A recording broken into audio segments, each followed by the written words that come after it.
13번째 시간입니다. 우리 안에 많은 상처와 해결되지 않는 고통들을 우리가 성경적으로 신앙적으로 해결해 보고자 시작된 이 힐링 시리즈가 벌써 13번째 시간이 되었습니다. 오늘 본문의 말씀 가지고 앞을 보라. 뭐라고요? 앞을 보라는 제목으로 하는 말씀을 증거토록 하겠습니다.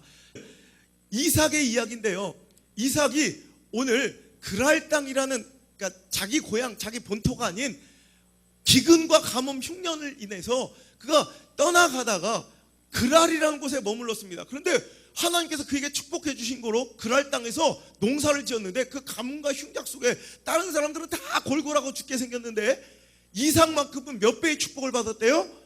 100배의 축복을 받았다고 12절에 기록되어 있어요. 이삭이 그곳에서 농사를 지어 그해 100배나 얻었더라. 자, 이렇게 100배의 축복을 얻은 것은 감사한데 그 뒤로부터 이어지는 상처가 있었습니다. 이제 그 축복을 시기하고 질투하는 이제 그랄 사람, 블레셋 사람들이 그의 우물을 빼앗고 메워버립니다. 여러분, 지금이야 우물은 아무것도 아닌 것 같지만 지금이야 뭐 수도꼭지 같은 이런 것으로 비견될 것이 아니라 당시의 우물은 생명의 근원이고 내가 사느냐 죽느냐의 기로에 서 있는 굉장히 중요한 이런 생사가 걸려있는 그런 기준점입니다. 그런데 사람들은 괜히 그 우물을 빼앗는 것도 아니고 그냥 우물을 그냥 메꿔버린 거예요. 메워버린, 흙으로 덮어버린 거예요. 이거 못 먹는 감 찔러나 본다고, 아니면 다 된 밥에 콧 빠뜨린다고 지들한테 뭔가 유익이 되는 것도 아니고 그냥 그 우물을 시기나고 질투한 그 시기심에, 질투심에 그냥 메꿔버린 거예요. 그러면서 야, 너 떠나가, 꺼져버려, 우리 땅에 살지 마, 뭐 이렇게 내쫓는 거예요. 그냥 잘됐다는 이유 하나만으로 그는 내쫓김을 당했습니다. 그는 정말 억울하고 지가 뭐가 잘못했어요? 그날 사람들에게 아무런 잘못도 하지 않았지만 그들은 그가 잘된 것이 시기되고 질투되어 그를 내쫓는 거예요. 자, 상처가 시작되었습니다. 그런데 그 상처로 끝난 것이 아니라, 자, 오늘 보세요. 14절 보면 양과 소떼가 때를 이루고 종이 심이 많음으로 블레셋 사람이 그를 시기하여 그 아버지 아브람 때 그 아버지 종들이 판 모든 우물을 받고 흙으로 메웠더라. 그러더니 16절에 아비멜렉이 이삭에게 이르되 내가 우리보다 크게 강성한즉 우리를 떠나라. 그럼 여러분, 이제 한참 잘 되고 있는데 사업이 막 번창하고 있는데 그저 한참 개성공단에서 우리를 막 그냥 내쫓았잖아요. 갑자기 문 닫고 그것처럼 갑자기 지금 잘 살고 있는데 이제 좀 이제 뭔가 살만하는데 갑자기 떠나라는 거 아무 이유도 없이 그냥 짜증난다고 떠나래. 그럼 우리 같으면 어떻게 했습니까? 야, 이게 말이냐 막걸리냐 이놈 새끼야 너. 막 그럼 한바탕 해보려고 할 텐데 이삭은 바보도 아니고요. 자, 17절에 보세요. 떠나라 하니까 이삭이 그곳을 떠나 아무 말 없이 그냥 떠나요. 그랄 골짜기에 장막을 치고, 이제 이렇게 사람이 사는 동네가 아니라 골짜기, 대운산이나 서창나무 가는 저런 골짜기, 산골짜기까지 밀려나고 쫓겨난 거예요. 갈 데가 없으니까. 그런데 거기서도 열심히, 자, 18절에 보니까 아버지 아브람 때 팠던 우물들을 다시 팠어요. 그리고 그 우물들의 이름을 그 아버지가 부르던 이름으로 불렀어요. 19절 이삭의 종들이 골짜기를 파서 샘 근원을 얻었더니 20절에 그랄 목자들이 이삭의 목자와 다투어 이르되 이 물은 우리 것이다. 또 뺏는 거야. 여러분, 이게 왜 자기들 거야? 여러분 생각해 보세요. 지금도 물 팔 때, 물 하나 얻을 때, 지하수 하나 팔 때가 얼마나 힘듭니까? 큰 중장비를 동원해서 막 그냥 땅을 파가지고 겨우, 그래도 그나마 우리나라는요 물이 많은 나라 중에 하나예요. 정말 어디를 파도 물이 잘 나오는 이런 축복 속에 살고 있는데도 지하수 하나 팔려면 얼마나 힘들어요. 그런데 이 당시에는 철기 시대도 아니고 돌짝으로 돌멩이로 그냥 막 땅을 파서, 당시에 팔레스타인 중동 지역은요 사막 지역, 사막기후예요. 물이 웬만해서 나오지 않아. 그런데 몇 번을 팠을 거야. 그냥 흙무더기를 파내고 막 돌무더기를 거쳐서 겨우 샘 근원 물을 찾아냈더니 갑자기 그때서야 또 돌아와가지고 이거 우리 거니까 또 뺏는 거예요. 우물을. 열받지 않습니까? 그럼 우리 뭐 한바탕 해야 될 거, 팔 걷어붙이고 막 멱살 한번 잡아야 될 것 같은데 21절에 보니까 이삭은 아무 말 없이 또 다른 우물을 팠더니 그들이 또 다툼으로 그 이름을 신나라 했더라. 아니, 이삭은 뭐 바보입니까? 병신입니까? 진짜 또 쫓아와서 그 우물을 빼앗고 또 다투는데도 그는 아무 말 없이 또 우물을 또 파요. 그랬더니 또 쫓아와서 또 다투, 또 뺏어. 그러니까 22절에 그는 또 가서 또 다른 우물을 파는 이 모습. 자, 이거예요. 제가 상처에 대해서 요즘에 깊이 묵상하고, 제가 옛날에 상처에 별로 관심이 없다가 힐링 시리즈를 진행하니까 우리들의 상처에 대해서 굉장히 관심이 있고 모든 걸 그 상처에 집중해서 바라봐. 그러다 보니까 상처 때문에 넘어지고 상처 때문에 쓰러지는 공동체나 가족이나 인생들을 보니까 거의 대부분이 한 번의 상처들은 웬만하면 극복을 해.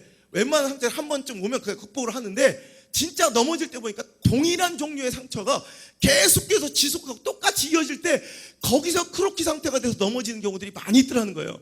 그래서 오늘 여러분, 우리들의 입에서 목사님 한두 번이야 참죠.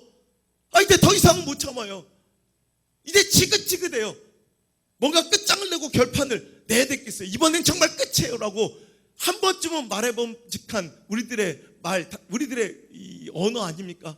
오늘 여러분이 그런 상황 속에 이삭처럼 동일하게, 이건 말도 안 되는 상황 속에서 동일한 상대로부터 동일한 상처를 지속적으로 당하거나 물질의 어려움 같은 것도 마찬가지예요. 한두 번 무너지고 쓰러지면 괜찮은데 한 번, 두 번, 세 번 쓰러지다가 더 이상 재기할 기력조차 없이 또 무너졌을 때 거의 대부분 사람들은 넘어진 거고, 자식 문제도 마찬가지예요. 한두 번 속삭이는 것 때문에 막 포기하고 자포자기 되는 것이 아니라 한 번, 두 번, 세 번, 네 번 똑같은 아픔과 상처와 실패 속에서 에라 모르겠다 자포자기 되는 거고, 가정의 화평이 깨지고 이혼할 때도 보면 한 번, 두 번, 세 번 계속 똑같은 종류의 아픔을 겪다 보니까 쓰러지고 오늘 뭔가 끝장내려 하는 거예요. 여러분, 이제 동일한 종류의 상처가 반복되어 지쳐있는 분들이요, 그렇다면 당신이 바로 이 말씀의 주인공입니다. 오늘 이삭처럼 반응해서 이삭처럼 진정한 승리와 축복, 또한 상처의 위로를 받는, 상처의 치유를 받는 귀한 시간 되시기를 주의 이름으로 축원합니다. 동일한 대상으로부터 지속적인 반복적인 아픔이 있습니까? 한두 해야 참죠. 한두 번이야 참죠. 오늘 그렇다면 이 말씀 통해서 우리가 어떻게 살아가야지 되는지에 대한 귀한 교훈을 두 가지를 받겠는데, 첫 번째는 끝까지 우물을 파라라는 거예요. 그리고 두 번째는 앞을 보고 전진하라. 이 두 가지 교훈을 오늘 받도록 하겠습니다. 결론 붙여 말씀해. 끝까지 우물을 파라. 그래도 끝까지 우물을 파라. 그리고 두 번째는 앞을 보고 전진하라. 자, 첫 번째, 끝까지 우물을 파라. 여러분, 제가 좋아하는 말 중에 이런 말이 있어요. 사랑하라. 한 번도 상처받지 않은 것처럼. 저는 똑같이 이 말씀을 우물을 파라. 한 번도 빼앗기지 않은 것처럼 이라고 말하고 싶어요. 오늘 여러분의 삶의 우물들이 있습니다. 어떤 사역의 우물, 비전을 향한 헌신과 도전의 우물, 혹은 가정과 공동체의 화평과 화목을 지키기 위한 말 못할 헌신과 희생의 우물, 또한 아무도 알아주지 못하는 남모르게 행하는 선행들이라는 우물. 그런데 그것들을 몰라주고 사람들이 자꾸 나를 공격하고 나를 아프게 합니다. 그럼 우리 대부분 한 번, 두 번, 세 번은 견뎌내요. 그런데 지속적으로 더 이상 반복된 상처에 오늘도 못 이겨서 그 모든 것들을 다 집어치고 때려치울 때 이제 못하겠다고 오늘 포기하고 삽자루를 집어던지려 했던 사람들이 있다면, 여러분, 그래도 끝까지 우물을 파야 합니다. 왜? 오늘 당신이 하나님의 말씀대로 살아가고 하나님의 말씀을 순종하면서 얻어지는 상처와 고통이라면 여러분 반드시 끝까지 우물을 파시길 바랍니다. 이삭은 오늘 이 고통과 상처를 받은 이유가 하나님 말씀에 순종하였기 때문이에요. 자, 보세요. 그가 1절부터 보면 그가 큰 기근과 흉년을 만났대. 보통 기근과 흉년이 아니라 완전히 먹을 것이 없을 정도로, 거기 있으면 굶어 죽을 정도의 큰 고난을 당해서 이제 먹을 것을 찾아 자기 고향 땅을 버리고 가는 거예요. 근데 그가 원래 목적했던 목적지는 애굽입니다. 이집트. 거긴 나일강의 비옥한 이 범람을 통해서 그 주변에 옥토가 가지고 토지가 완전히 비옥하고요. 거기다가 웬만해서는 물이 마르지 않아서 웬만해서는 식량이 떨어지지 않는 곡창지대예요. 그러니까 가나안 땅에서 굶주렸던 이 이삭은 어떻게든지 이 애굽이라도 이집트라도 가서 거기서 먹고 살고자 지금 짐을 싸서 고향 땅을 버리고 나아가는 과정에서 하나님께 그랄 땅에 도착해서, 아직 목적지는 애굽이야. 그는 목적지 애굽을 향해서 지금 가고 있는 동안에 그랄에 멈추었는데 하나님 꿈속에 나타나서 하신 말씀이 여기 멈춰라. 가나안 땅에서 기근 때문에 애굽을 향해 나가고 있던 이삭을 불러 세우시더니 너 그냥 이 남창 그랄 땅에 멈춰. 정말 말도 안 되는 말씀이었지만 이삭은 순종했어요. 예, 알겠습니다. 그냥 그 땅에 머물렀어요. 그랬더니 기적이 일어난 게, 그 흉년과 흉작 속에서 다른 사람들은 다 망해갔는데 그 가정만 이상하게 몇 배나? 100배나 소출을 얻은 거예요. 할렐루야. 이거는 하나님의 말씀대로 살아간 거고 하나님께서 주신 축복이 분명합니다. 그런데 하나님께서 원하시는 자리에 있었고 하나님께서 주신 축복받아 누리는데도 이런 상처와 아픔들이 있더라는 거예요. 여러분 꼭 기억하십시오. 우리가 물론 하나님 말씀 떠나서 살아갈 때 상처도 있고요, 하나님 주시지 않은 복을 훔치다가 받는 상처들도 있어요. 그죠? 그런데 여러분 우리가 착각할 때 우리가 하나님 뜻을 벗어나고 어긋날 때만 상처받는다고 생각하지만 실제로는 그렇지 않아요. 하나님 이삭처럼 하나님 뜻대로 분명하게 하나님 뜻대로 살아가며 하나님 주신 축복을 받아도 이삭처럼 이렇게 시기당하고 질투당하며 계속 우물을 메꾸고 빼앗긴 상처를 지속적으로 받을 수 있다는 거예요. 여러분 그렇다 할지라도 이 길이 하나님께서 명령하신 길이라면 우리는 계속 우물을 빼앗길지라도 상처받을지라도 끝까지 우물을 파야 될 줄 믿습니다. 빼앗기면 또 파야 돼. 여러분 우리들의 우물은 무엇입니까? 하나님께서 명령하신 사명이라는 우물이 있고요, 우리에게 맡기신 일이라는 사역이라는 일이 있어요. 또 우리에게 허락하신 비전을 향한 도전과 헌신이라는 그런 우물이 있고요, 또 우리 화목과 화평을 이루기 위한 나의 섬김과 낮아짐, 깨어짐의 우물이 있고요, 또한 아무도 모르는 선행, 아무도 인정해주진 선행이라는 우물을 우리가 파고 살아가는데 그 우물을 파는 일이 녹록지 않다는 거예요. 겨우 한두 번 성공해내면 그 한 번 파기도 어려운 그 어려운 일들을 섬기고 희생하고 내려놓고 깨어지고 박살나고 이렇게 열심히 사역하고 비전을 꿈꾸고 도전하는데 이거 한 번 하기도 어려운데 하고 있는 도중에 자꾸 와서 빼앗기고 아픔이 반복되고 지속되더라는 거예요. 그래도 여러분 이것이 하나님께서 주신 그 길이 분명하다면 우리는 끝까지 그것을 붙들어야 합니다. 절대로 내려놓아서는 안 됩니다. 이게 하나님의 뜻이. 하나님께서는 오늘도 우리에게 우물을 주시기도 하지만 우물을 뺏으심으로 인하여 우리의 신앙을 오늘도 평가하시고 우리의 신앙을 지금 관찰하고 계신다는 거예요. 베드로전서 2장 19절로 21절까지 말씀을 볼까요? 부당하게 고난을 받아도 하나님을 생각함으로 슬픔을 참으면 이는 아름다우나 죄가 있어 매를 맞고 참으면 무슨 칭찬이 있으리요. 그러나 선을 행함으로 고난을 받고 참으면 이는 하나님 앞에서 아름다우니라 그래요. 자 보세요.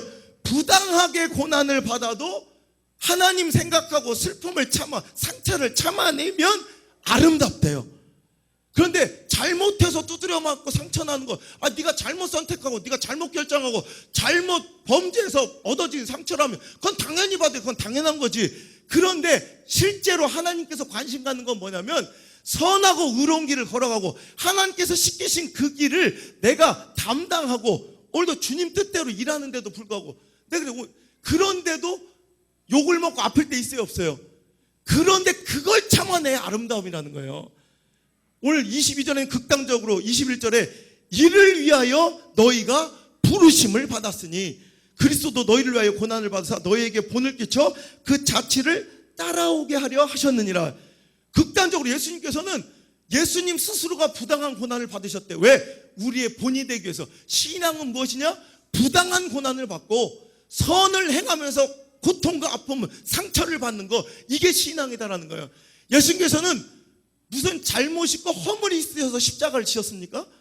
그는 아무런 고통, 아무런 죄악, 아무런 아픔, 아무런 실수가 없으셨지만 부당한 고난의 최고봉 십자가의 고난을 받으시며 우리에게 본이 되셨다는 거예요. 그러면서 우리를 이를 위하여 부르셨대. 이것 당하라고 부르신 거예요. 애매히 고난 당하고 부당한 고난을 받으라고 우리를 부르셨다는 거예요. 여러분 그 고난을 예수님처럼 견뎌내시고 감당하시길 주의 이름으로 축원합니다. 이삭이 구약시대 예수님의 모델이에요. 이삭은 정말로 아버지 아브라함의 뜻대로 번제물로 바쳐진데도 그는 순종해요. 그리고 그는 부당하게 우물을 계속해서 빼앗겨가면서도 이런 방과 아무런 갈등이나 아무런 부딪힘 없이 끝까지 우물을 파가면서 그냥 묵묵히 견뎌요. 아니 이 정도면 한 번 뺏겼어요. 그냥 떠나가 쫓겨났어. 근데 겨우 파서 또 뺏겨. 또 떠나가 또 뺏겨. 또 떠나가. 이 정도 되면 이제 뭔가 한바탕 보여줘야 될 거 아니야. 이거 내가 가만히 있으니까 가만히로 보이나.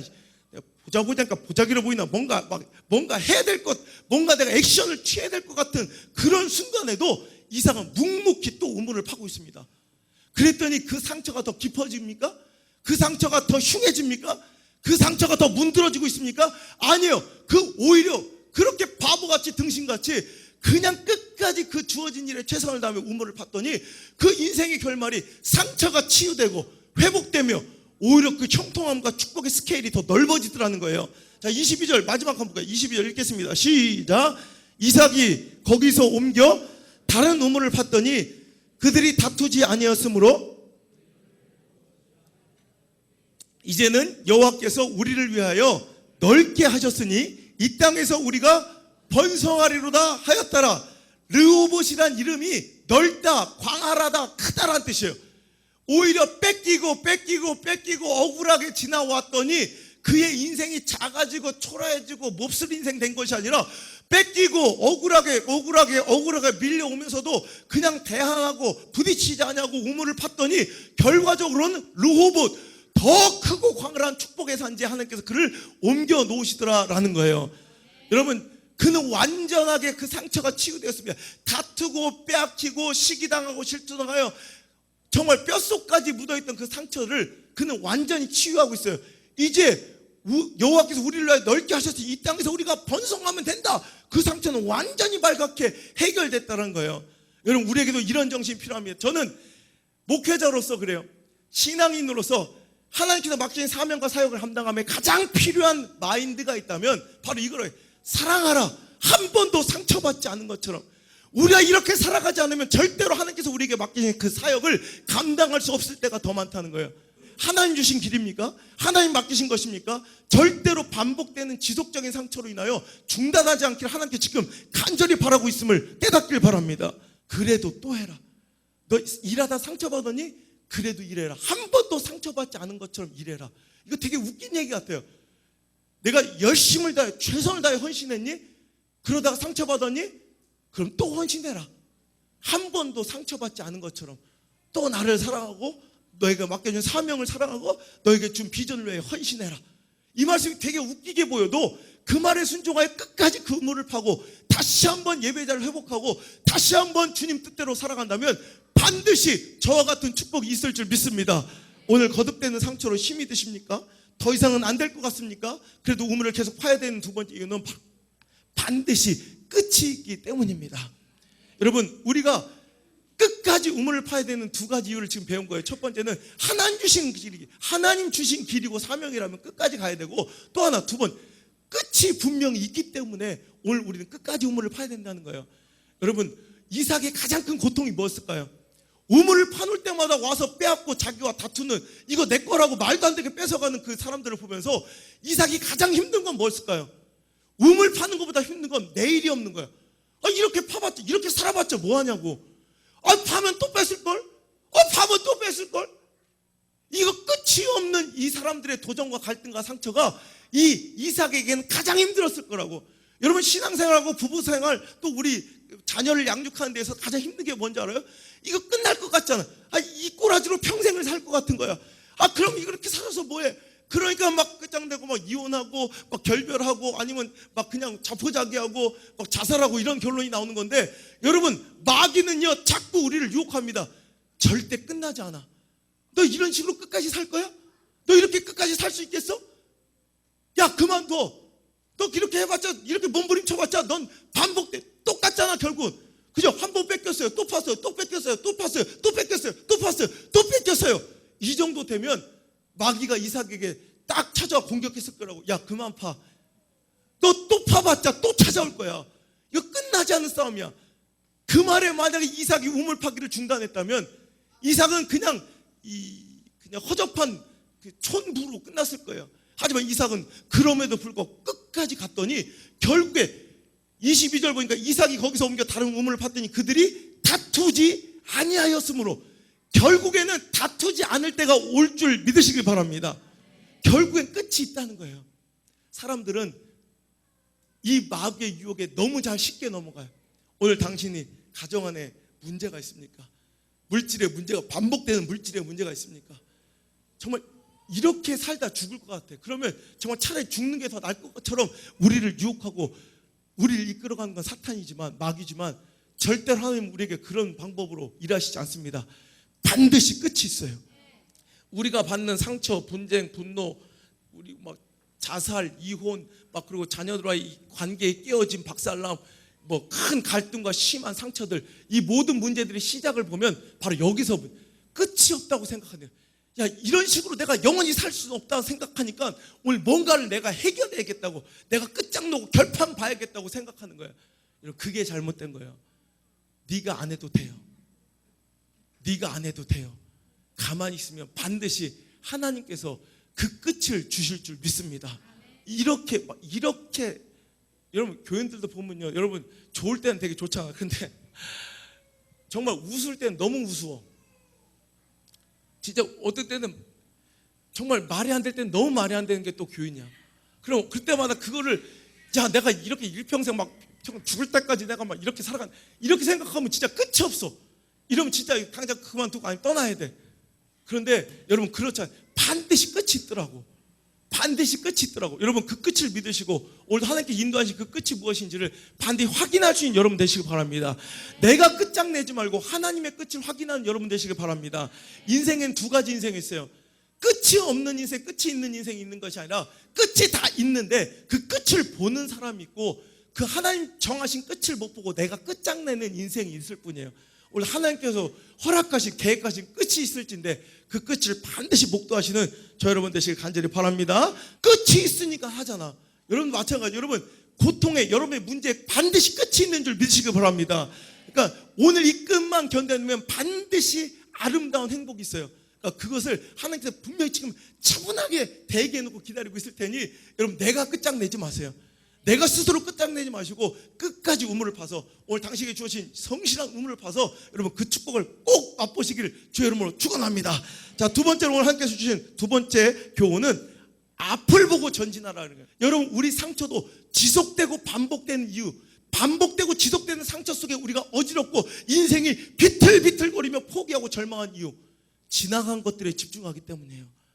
지나간 과거, 지나간 상처, 지나간 아픔, 지나간 사람들, 그것만 자꾸 되뇌이면 인생이 어지럽고 토 나오는 거예요. 이제 아픔의 과거를 봐보시고 오늘 미래를 바라보시고 내일을 바라보시길 바랍니다. 또한 앞을 보고 전진한다는, 과거 잘못에 대한 시시비비를 가리지 말고 대안의 우물을 파시길 바랍니다. 여러분, 형통한 사람들은 공통점이 있어요. 뭔가 문제가 터졌을 때 문제의 시시비비를 가리고 책임을 묻는 공동체는 반드시 망해요. 이럴 때 대안을 찾아내야 합니다. 그러니 어떻게 할까? 이러니 어떻게 할까라고 대안을 찾아내는, 대안의 우물을 파야지 빼앗긴 우물을 자꾸 쳐다보면 안 된다는 거예요. 근데 우리 인생 속에 자꾸 빼앗긴 우물이 많으면 우리는 어때? 자연스럽게 우리의 시선이 어디에 고정돼요? 빼앗긴 우물. 나한테 상처 준 그 빼앗긴 우물에 대해서 책임을 묻고 시시비비를 가려야 직성이 풀려. 그러니까 내 인생이 앞으로 나가지 못한 채 어지럽고 토 나오는 거예요. 여러분, 이제 그 눈을 돌려서 빼앗긴 우물이 아니라 파야 할 우물을 바라보시길 바랍니다. 그러면 절대로 우리 삶이 어지럽지 않냐고, 오늘 우리들의 인생이 훨씬 더 복된 인생으로 빚어질 줄 믿습니다. 오늘 여러분, 지속되는 상처 속에서 두 가지, 반드시 끝까지 우물을 파십시오. 반드시 끝이 있습니다. 이런 삶이 끝까지 유지되어 더 이상은 못 견딜 것 같죠? 반드시 끝이 있으니 조금만 더, 한 번만 더 참으시고 여러분의 인생에 다시 한 번의 우물을 더 파시길 바라고요. 또 앞을 보고 전진하십시오. 빼앗긴 우물 때문에 한탄하며 짜증내지 마시고 파야 할 우물을 바라보며 오늘도 묵묵히 전진하는 이삭의 성실한 발걸음이 저와 여러분의 발걸음에서 큰 축복을 누리시게 될 주의 이름으로 축원합니다.